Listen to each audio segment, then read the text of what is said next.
My God, I hate drugs.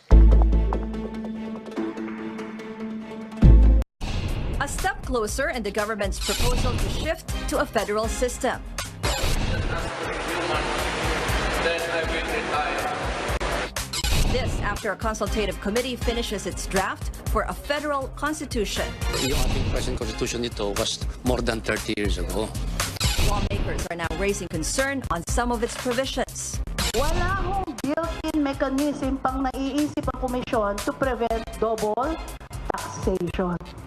And is it paving the way for possible term extensions?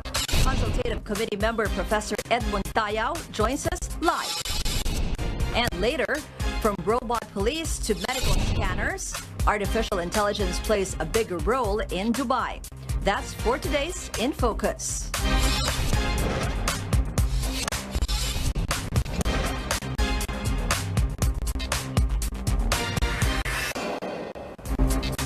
Thank you for joining us. Sitting in for Pinky Web, I'm Ruth Cabal.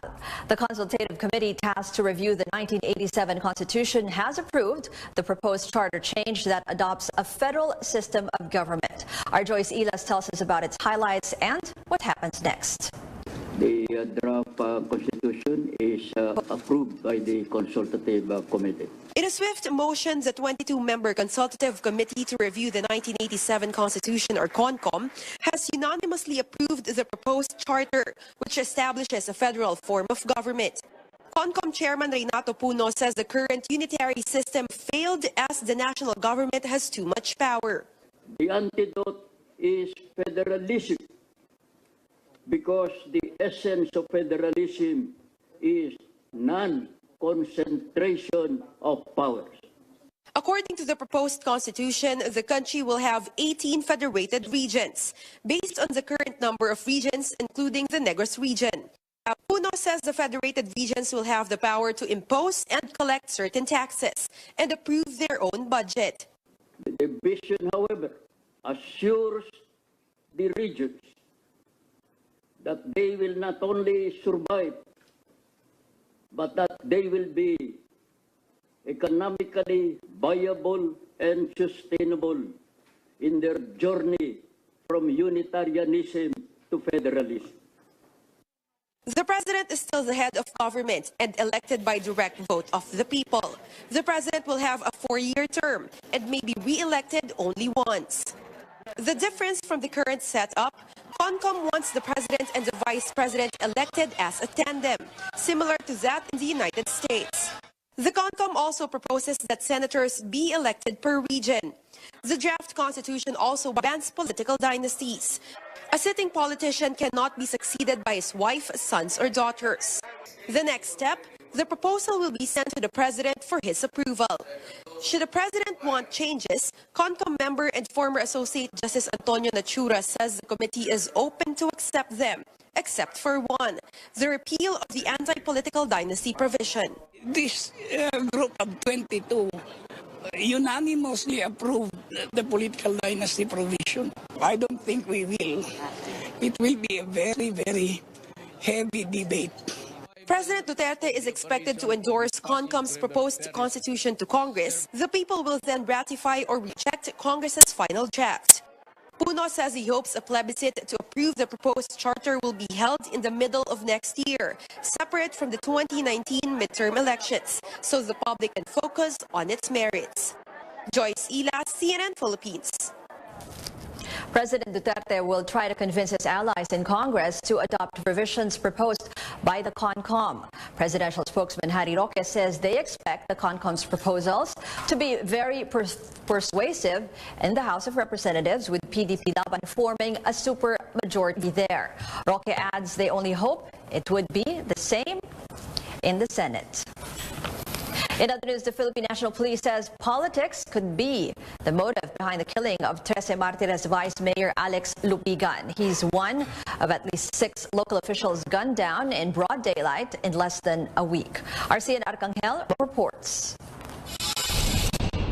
The police are looking at politics as the primary motive behind the killing of Tres Martires City Vice Mayor Alexander Lubigan. Police Chief Superintendent Edward Carranza, the acting director of Calabarzon Police, says Tres Martires City is known for its intense political rivalries. So the police believe Lubigan's recent pronouncement to run as mayor in 2019 had something to do with his killing. Carranza says there's no information that Lubigan is involved in the illegal drug trade. Police also say the vice mayor, as a businessman, is not known to have enemies. Lubigan and his driver were ambushed along the Tres Martires in Dang Road while they were on board a black Toyota Hilux pickup truck close to 3 p.m. Saturday. Here's a statement from Director Carranza. Tinitingnan natin dito, wala naman siyang dero sa regarding illegal drugs. We received report na he manifested that he'll be running for mayor in 2019 election. So yan ang isang angulong tinitingnan natin. Wala siyang known enemy and wala siyang pagdating sa kanyang mga negosyo, wala rin siyang kaaway. So dito muna tayo tututok sa anggulo ng politika. Ito kasing Tres Martires sa history ng talagang intense political rivalry. Usually ang election dito walang laban. Based on their initial investigation, the police say the vehicle used by the gunman had no conduction sticker and plate. They are still conducting a follow-up operation to arrest the suspects. The police say they will get more information from Lubigan's family in the next few days. His family members are still in shock over his death and have so far refused to talk to the media. Cian Arcangel, CNN Philippines. The consultative committee formed by the president to review the 1987 Constitution has finished drafting their proposed federal constitution. Lawmakers raised some concerns on the draft constitution and the country's readiness to shift to a federal form of government. Also, will charter change pave the way for term extensions of current elected officials? Let's go straight to the source of the story. Consultative Committee member Edmund Tayao. Good morning, Professor. Good morning. Good morning. Okay, so the Consultative Committee has finished its draft of what will be called as the Federal Philippine Constitution. What's next, Professor? Actually, just to clarify, this is just the first draft. What we still intend to do, and I think this is part of the whole process, is for us to go around. There have been several constitutions before, criticisms before, which basically argues that we're called consultative committee, but we're not doing consultations. But you don't do consultations unless there's already a draft to be the basis of consultations. No, you don't just go around and ask people whether they're in favor of federalism, because there's simply so many details as far as federalism is concerned, and there's just so many different models of federalism to begin with. So what we did was to come up with the first draft, and we've had like 4 consultations so far. We've heard so much from the different stakeholders, and what we intend to do is we go back to meet again and find out how to factor in some of the inputs coming from these consultations. But what will happen with the first draft? Will this already be presented to the President? Yes, we will be presenting it to the President this afternoon. If there will be some changes later, might be more in the configuration of the proposed federated regions, or probably some other minor details. But as it is already, the framework is there, and it's not like we're starting from scratch in the first place. There have been several drafts before, not only for a federal form but for a parliamentary system. So what we did was to cull from these different studies and different drafts from before. And there have been several initiatives to come up with the federal form of government in the Philippines, even during the time of Rizal. So in other words, there's enough basis now for the consultative committee to come up with the framework that we are proposing this time.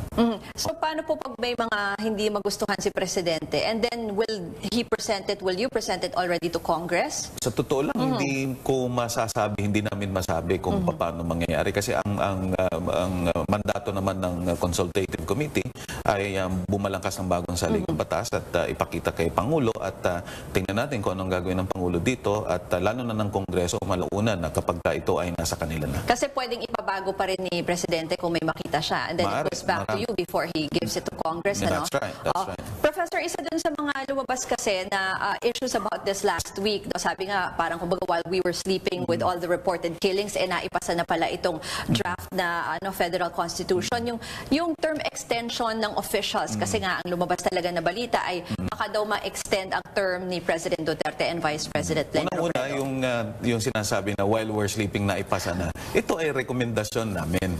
Dadaan ito sa plebisito, kaya hindi po pwedeng while you're sleeping meron ka ng bagong saligang batas. So, hindi ko alam kung saan galing yon. Ngayon, yan sa transitory provisions, pag tinignan mo, napaka-general nung pagkaka-frame namin. Kasi nga, hindi naman kami ang final na magdedesisyon dito. Kongreso pa din. Okay? We're of no illusion that whatever draft that we come up with would be the entire new constitution that will be adopted in the end. No. So, if you look at the transitory provisions, you can interpret it either that all those elected under the 1987 Constitution, the rules under the 87 Constitution still applies to them. Or you could interpret it as is already being explained by the press release recently by the Office of the Chair, the Consultative Committee, that, you know, however which way you try to look at it, all over the world, each time that you have a new constitution, that means you have an entirely new political environment, new rules of the game, and therefore the rules of the game before no longer applies. Pero So it's a matter of interpretation. Pero kahit nga sinasabing may new rules, kasi nga baka it might allow the previous officials to run for re-election under the new system. Pero before you answer, sir, balikan lang natin kasi mismo si President Duterte is saying he doesn't want to extend his term. Okay, let's listen to the President. Make me stop being president during the transition. So I urge Congress, ang yung kipuno ngayon, committee, to make the final changes. Make me president only next year, 2019.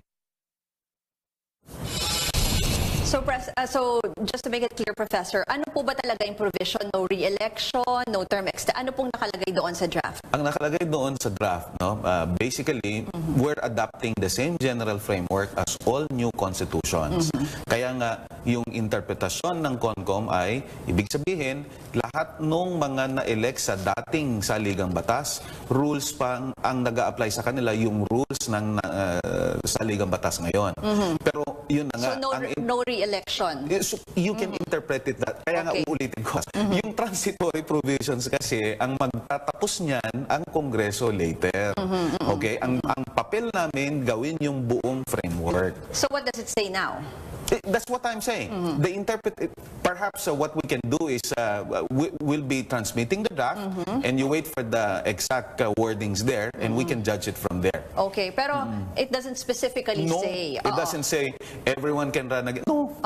But it also doesn't say na no re-election. Yun na nga.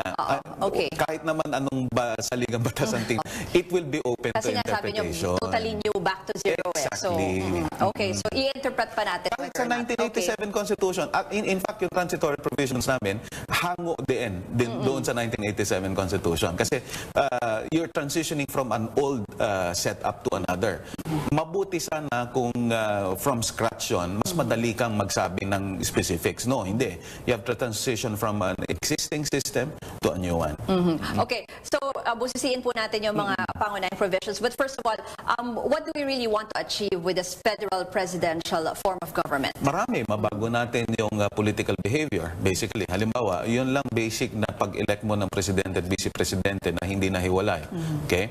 And in fact, we adopted this, including the election of executive positions down to the local level. So when you elect your mayor, you're electing also the vice mayor. So you elect them as tandem. Because the net effect of which is that they campaign as a team, and when they campaign as a team, you don't elect only for the personality, you elect for the team and therefore their platform of governments and so on.